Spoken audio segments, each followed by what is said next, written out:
Good afternoon. I'm coming at you guys today with what you'll probably see in the title as first-person replication in Unreal 5.0.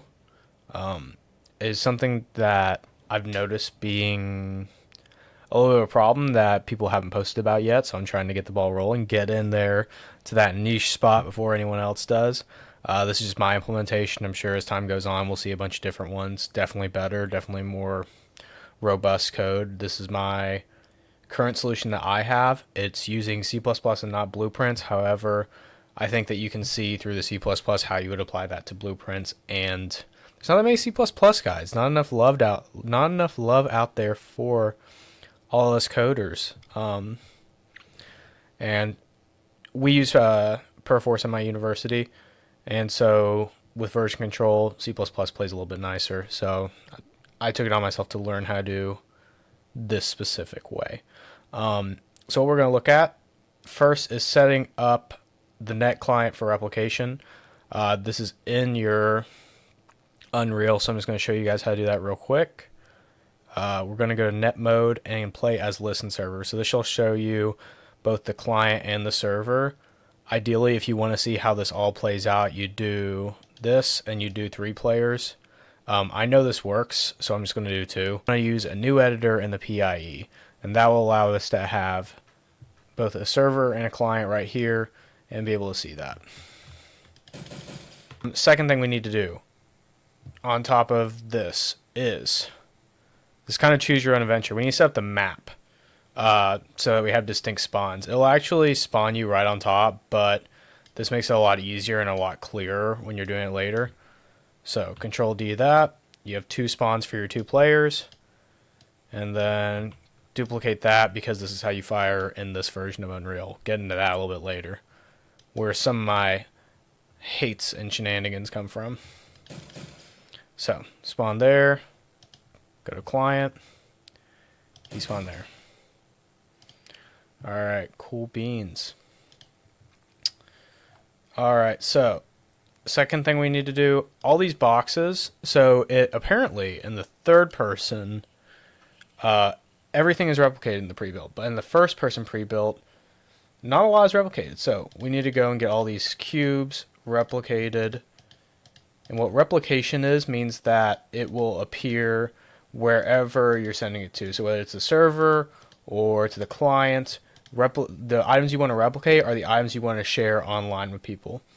And we will play around with that while we're setting it up really early here. This is where a lot of the problems come into play and really why I'm making this video. Has trouble finding it, so we're just going to type replication. There we go. And static mesh replicate movement. We're going to want to replicate the movement in game. These are 2 options that are works in progress. A little tooltip thing for it here. I'm just going to use default because it's easier for me. So save those changes. Make sure every single one of those duplicated. So there we go. We're good. Alright, so now the other place that we have to make sure that I replicate stuff is in the projectile. Why do we want to replicate projectiles? Well, if you don't have a hit scan game, you actually do have projectiles. You want them to replicate. You want them to appear on the server. If you have a slow moving rocket, which is a game that I'm working on currently, then you want that to be on the server so that people can have counterplay and be able to see those coming at them and, you know, essentially have a game. So 2 main things you need to check here are replicate movement and replicates. Pretty transparent there. You can play around with net dormancy, distance. This is just determines whether or not your clients will actually load it. And the net priority is will it send if you don't have enough bandwidth. Like if you bump that down, then ideally if you're playing with someone that has DSL or a lower speed internet, then some of that stuff won't get sent. So you prioritize usually. I mean, if it's a first-person shooter game, I would imagine projectiles and location of enemies and allies. Compile as always. Save. All right, let me check my checklist here. So setting it up, net client, and get the replication done. Check and check. Okay, so now we get into the problems and pitfalls with Unreal 5. So while we're making this video, while we're here today, a lot of the problems I saw whenever I was building this were even the Unreal documentation has a third-person version of a net build with this listening client, and it uses replication through the player. The problem, which I'll show you now, is have the fixed version of this up behind me just to make sure I stay on task, is that firing now in 5.0 is not tied to the player like it previously was. It is tied to this weapon component. Scroll all the way down here to, there it is. Fire, and I think the fire action is even right. The spawning is right there. Yep, there we go. So as you see, everything is done inside of the weapon component. The problem with that is, and I've not learned a minimal way to code around it. If there is one or one comes out, please switch to that. But for right now, my solution was working around this, and the reason for that is actors do not have authority. From when I checked my logs and tried to error check this for a few hours one day, I couldn't find out why they weren't spawning from the client. They were spawning on the server and sending to the client, but they weren't spawning on the client and sending it to the server, or spawning it on the server from an action on the client. This is because actors do not have authority to send that information. What does typically are characters and game controllers. In previous builds of Unreal, the FPS version, and even in their documentation version in the third person, it's all built in the player that fires, and you send the RPC, the replicated function, for that. So we're going to have to build around this, and that gets to our next point. There's going to be 3 main files that we're going to edit here, and I'm actually going to show you guys how to spawn projectiles, and you learn a very helpful search function. I've heard it called syntactic sugar in Godot, but I'd never seen it in Unreal, and it was such a I love it ever since seeing it. So let's get into that real quick. So character TP weapon component. So this really doesn't have much change. It's going to be essentially this. This is what we need out of here. We need the spawning of the projectile to happen on the server. And we need to do that, like I said, with a game controller or with a character. This is kind of either or. I did it with the character for personal preference here. Really, it's up to you, but I preferred that because a lot of the rifle implementation was inside of the character itself. We are going to go to our header, and we now need 2 new functions. This is going to be, so I want to refactor this out of weapon component. So we need to look at this function, see what we need out of it. All right, so we can get the world. That's not a problem, as long like if it's in the character. If we're firing from the character, we can get the world from the character. We do need a projectile. We do need that projectile. We shouldn't need that projectile class if we do get that from there. And we're going to need that spawn location and we can get the actor params because that's a global, and that's just an override that we can set. So let's go ahead, and I'm just going to go ahead and take this and throw it. Let's throw it right into the constructor real quick just to remember where it's at. And I'm going to go to the header and grab everything I needed from that existed solely there. So I'm going to borrow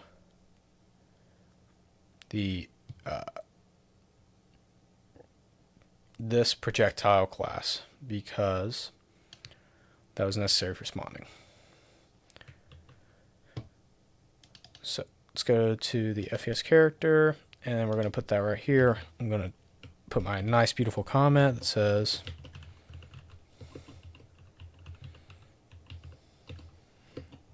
server projectile, and just paste that bad boy right there. We're good to go. The next thing I need to do is create a function. So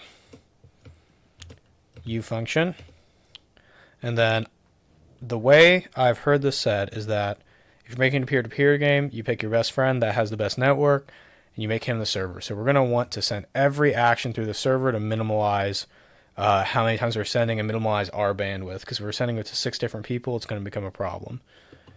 So we're going to do ufunction server,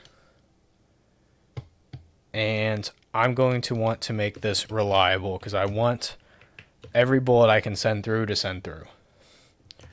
And I'm going to call this void server on. We're gonna. I called the server on fire before. We're going to call this server fire action.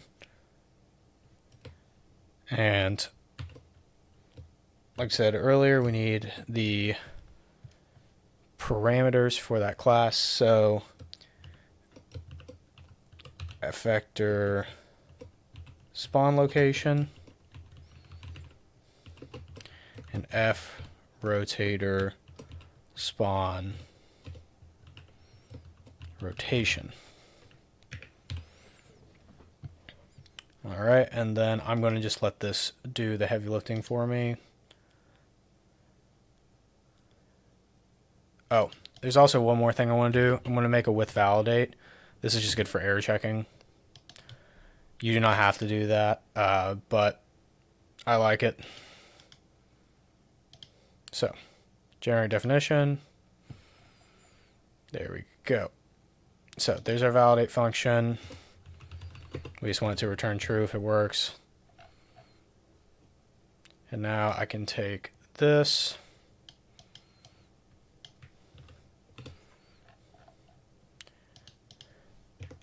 and put it where it belongs. All right, so got some problems here. Let's see if we can fix one of them real quick. So there's a get world function.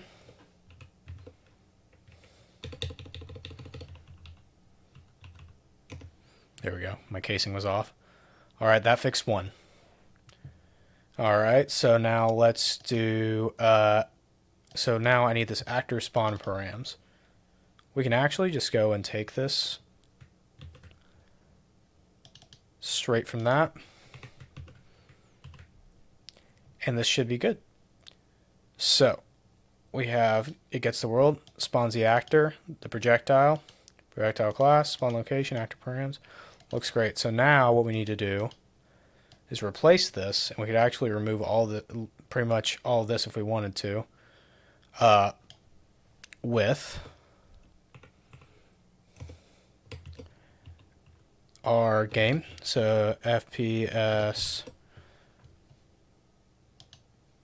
fat fingering keyboard, FPS X character, and I want this member function of it. So server fire action, beautiful. And I'm going to put in spawn location and spawn rotation. Beautiful. Let me see why I'm having an error. Oh, because I can't. Let's see, spawn rotation location. That's where I messed up. All right, so now why is it yelling at me? Call to a non-static member function without an object argument. So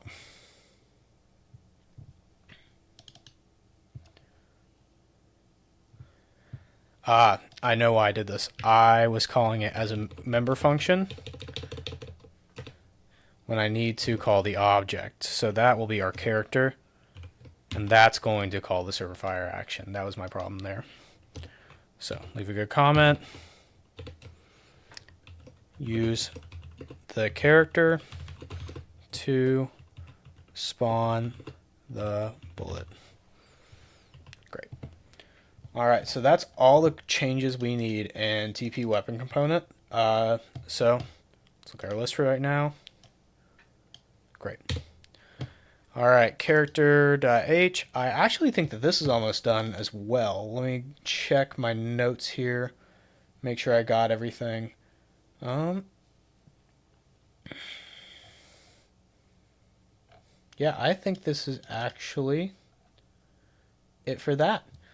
Alright, so the last thing should be the projectile.h. There's a quick fix to this that's more of a sanity check for me. I'm sure it probably fixes it in the blueprint editor, just to make sure. Talked about replication earlier.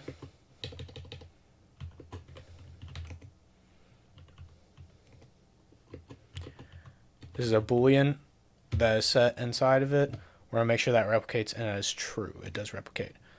Alright, so this looks pretty. I'm going to crash my Unreal editor and build it real quick. Make sure I don't have any compile errors. Fast forward through this part, hopefully, if I remember. Again, plugging JetBrains, really like it. Version control of Perforce, working with that and the Unreal Perforce is great. I have another video on setting that up if you want to check it out. Alright, so make sure, yep, net mode, great. Everything replicates, great. Make sure I have 2 player spawns. Yep. Alright, so let's go into here.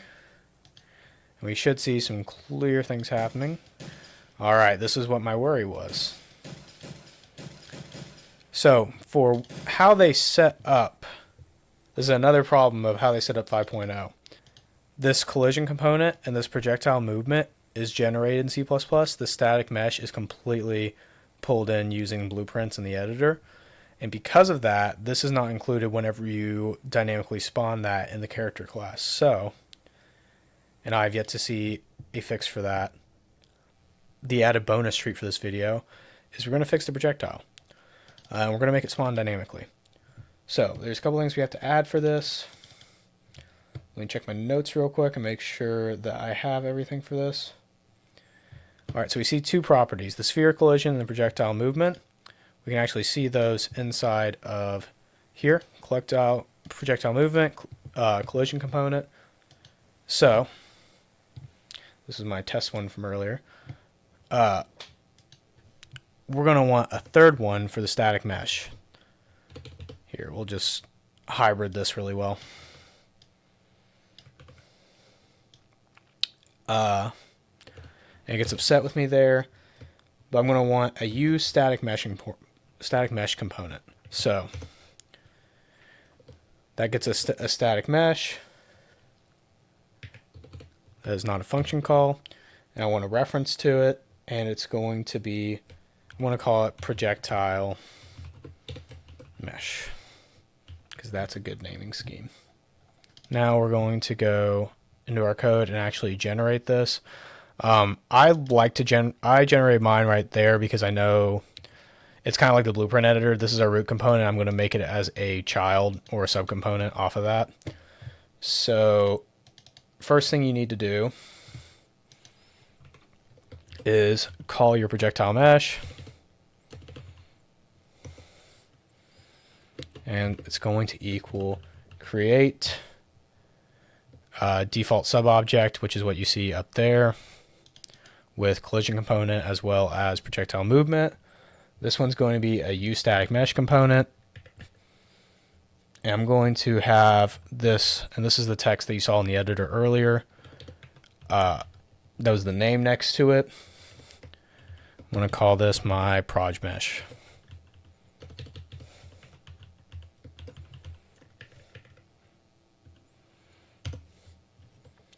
And then you can actually just straight set this attachment from here. So use the function, set up attachment, and then I'm going to do it to the root component actually. And I can just call that very quickly. Now, this is where it gets fun and syntactic sugars. I'm going to pull this function really quick from my other version because typing this out is going to be a pain.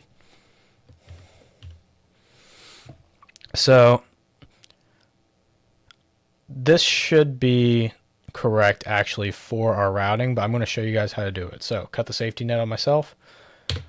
This is construct helpers F object finder, and this will find whatever object you're looking for inside using a pathing. So I actually need to go get this. So I'm going to comment this out real quick and run Unreal so that I can go and grab this from its project files. Now, I don't need the blueprint. I need the mesh. I can do that two ways. I can either go inside the blueprint and just try to path to it, or if you know where it's at, you can go and grab it real quick. I know where it's at because I've done this. So I want to copy the reference. I've seen it done with file path, but it didn't work for me, and this was the easiest way for me to do it.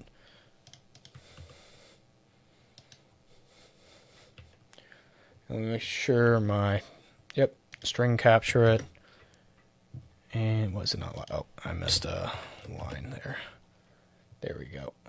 So that got the reference to that, loaded it in as a string. So now this should be saved as mesh object. So now I'm going to take my projectile mesh that I've created, and I'm going to set its static mesh to be that mesh object dot object. And the last thing is, these are not scaled well. If you go and check in the Unreal, in the blueprints, there's a very neat thing that we saw in the beginning. These are 1.0. Oh no, these are not 1.0. That was a lie. That's on the initial thing. These are 0.125. So in my code, I need to either fix that or mitigate that. You're going to decide this for your own meshes and your own projects. But the really easy way to do that, projectile mesh, and we're going to call the function set world scale 3D. And I think you can either do this with oh nope, it doesn't have the ability to do with a double. That's sad. It's a sad day. 125. And then I'm lazy.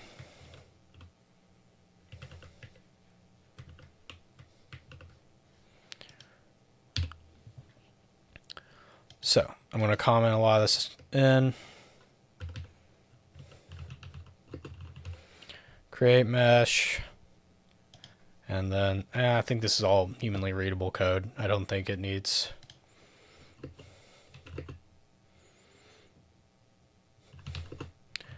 too much of a comment. All right, so now this should work because now we've made a mesh with the projectile that is a part of the C++ and is being dynamically created every single time. So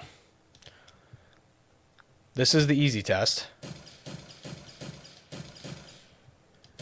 Oh no, I made myself look like a silly goose. What have I done? All right, I'm sorry again. I off camera checked something. So, when I checked my notes was, I noticed that, and I'll put it back here so you guys can see. I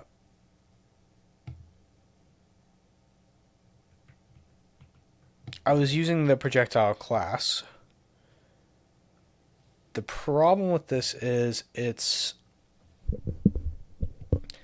well, let's just see in the editor. Let's go and take a look at what we're creating inside the editor when we spawn something.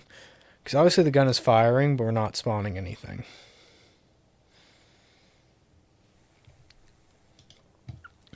So I'm going to go make sure I'm on the client. Has like a 3-second timer. So let's go see if a bullet spawned. There are no bullets spawning.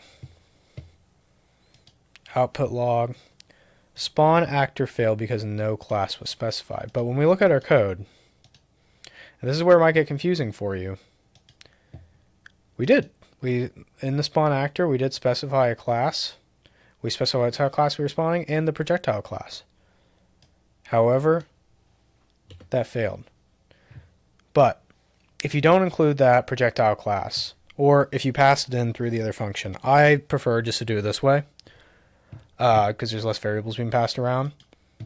If you just call it as is with the templated function, then when finally you arrive,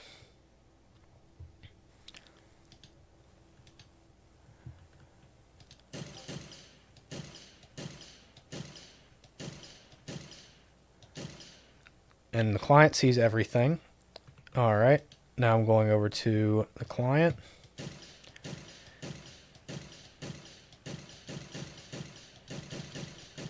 And now they're able to see the balls as well.